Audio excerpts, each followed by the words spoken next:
28ویں رمضان المبارک کی دعا۔ اعوذ باللہ من الشیطان الرجیم، بسم اللہ الرحمن الرحیم۔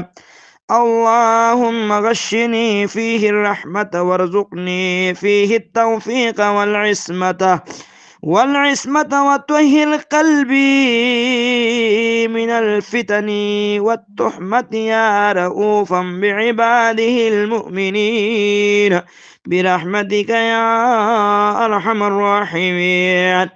پروردگار اس ماہ میں مجھ کو غریق رحمت بنا دے، مجھ کو توفیق خیر اور بچاو عطا فرما، اور میرے دل کو فتنوں اور بہتان تراشی سے پاک رکھ۔